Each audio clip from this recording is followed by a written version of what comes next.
Hello, everyone, and welcome back. Today, I have a question that I think not only resonates with the NFT sports car collector, but the sports car collecting community as a whole. Does a player that changes teams, even as many as one time during their career, affect the price of their cards or their rookie cards?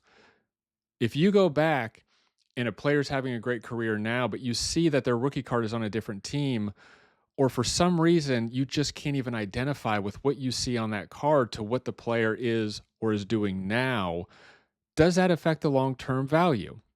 Now, today we're going to be looking real quick at Tyrese Halliburton because the jury's still out because he hasn't won a championship yet.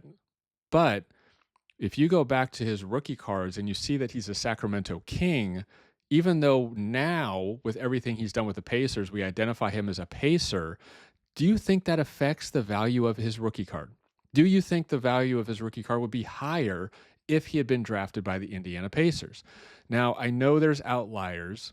Michael Jordan spent his entire career on the Bulls. He's obviously identifiable with the Bulls. He had a couple seasons with the Wizards at the end of his career. Tom Brady, same thing with the Buccaneers. Joe Montana, same thing with the Chiefs. Those players had a long-standing dominant career with the team that sticks in our brain, that resonates with us.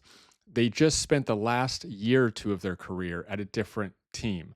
Now, it almost kind of stirs us up a little bit when we see Tom Brady in a Buccaneers uniform. It almost takes you a second to think, oh, that's right. He was a Buccaneer at one point, even though he won a Super Bowl. Joe Montana, when you see a card when he's on the Chiefs, takes a second. You're like, oh, that's right. He played for the Chiefs the last couple years. Michael Jordan and the Wizards, I think everyone remembers him as a White Sox more than they do a Washington Wizard. I'm talking more about the players who find themselves after a few years into the league, but their rookie card was with a different team. They were drafted with a different team. So let's take a quick look. Again, I don't know that we're going to figure this out in this particular video. It's just something I wanted to bring up. I'm going to bring up multiple times as I look into how I collect NFT cards. And it makes me think, would I rather have a Tyrese Halliburton rare card in a Pacers uniform, which people identify with him now, and also bring up one more point, the fan base.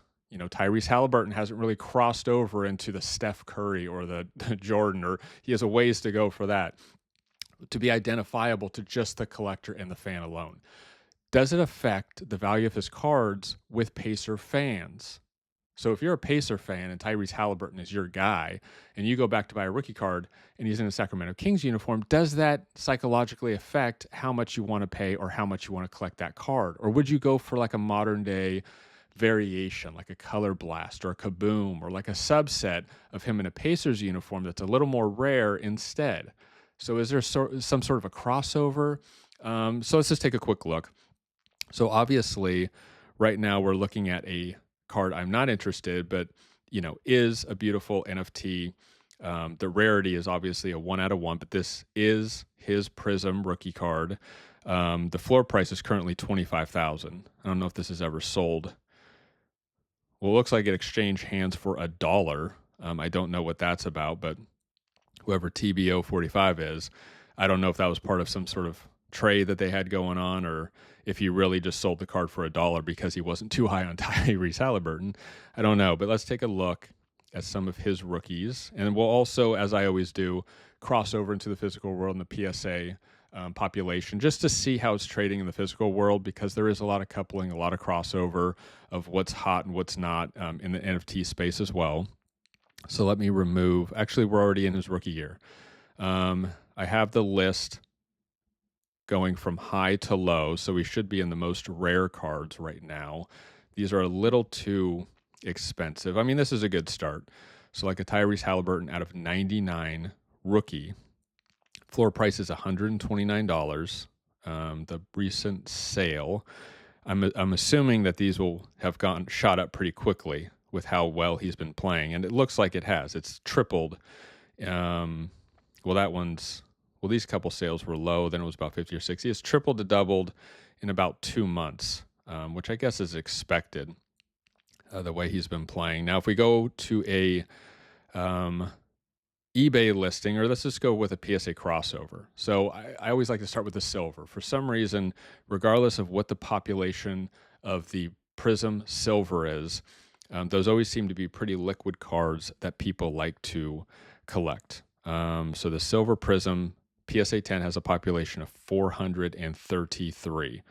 Okay, so this NFT, let's call it, is 4 times more scarce as a PSA 10, not the total population, just the PSA 10. So here I have the silver, and I'm only doing auctions. I've recently found out that the buy it nows don't always have the most accurate price. You have to dive into it a little more on an individual basis, and I just don't want to do that. Don't have time. And the auctions probably at the end of the day show the true value of what a particular card is. So here's 2 PSA 10s that recently sold 2 days apart from each other, just a few days ago. One for $355, one for $390. Again, I'm assuming here's one for $400, and then here's probably where it starts to cross over. So May 8th, one sold for $276, and then you flash forward about 2 weeks, a little over 2 weeks, and you're looking at $400. So these probably started to pop up as soon as the playoffs hit, and he's had such a good run so far. I mean, it's not over yet. He could make himself to the finals, so these could continue to go up. But with a population of 433, let's say they're selling in the 400, mid to high $400 range. Let's take a look at this particular one. So $129 is the floor price. I mean, that probably is justifiable considering it's gone from 90, 95, 99, 115, 120. The next logical step is probably 129.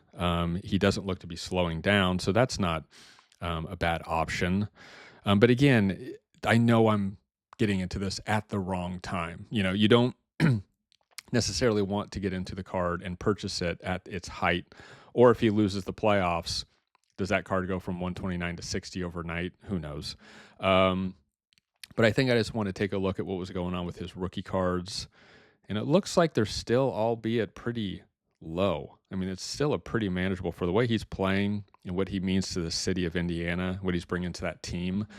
Out of 149, a floor price of $63, still has a, 2.5 times more rare than the silver population of the physical, and it's selling for 20% of the cost.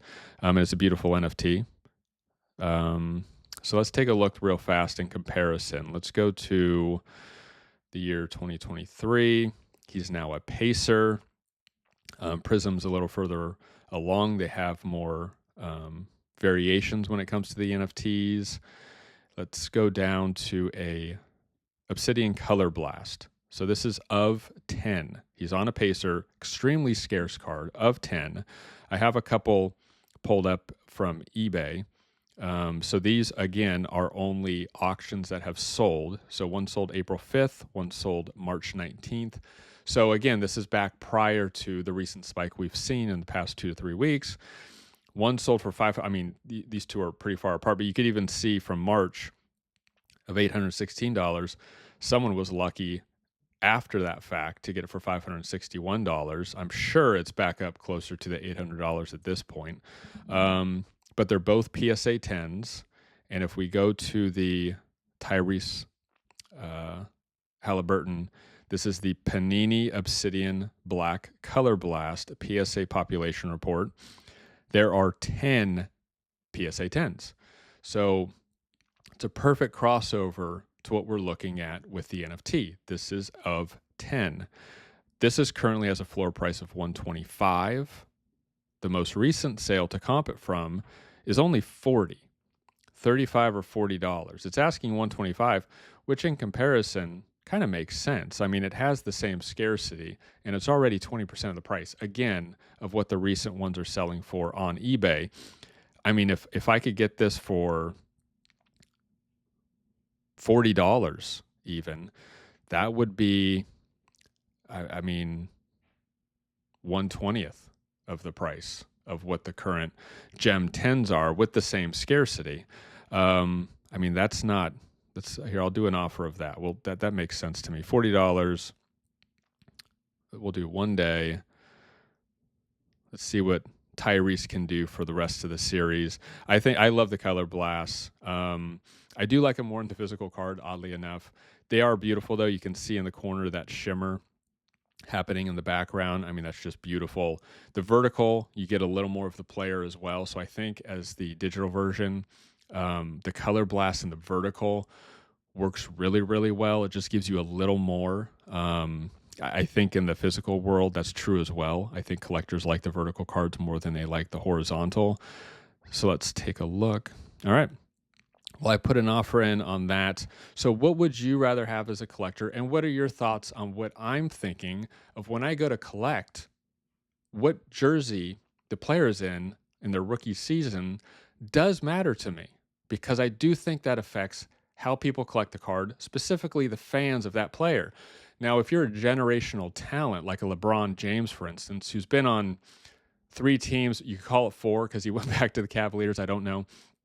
If he had stayed on the Cavaliers now instead of the Lakers, so he was even more identifiable, even though he's very identifiable with the Cavaliers, would his rookie cards be even more valuable?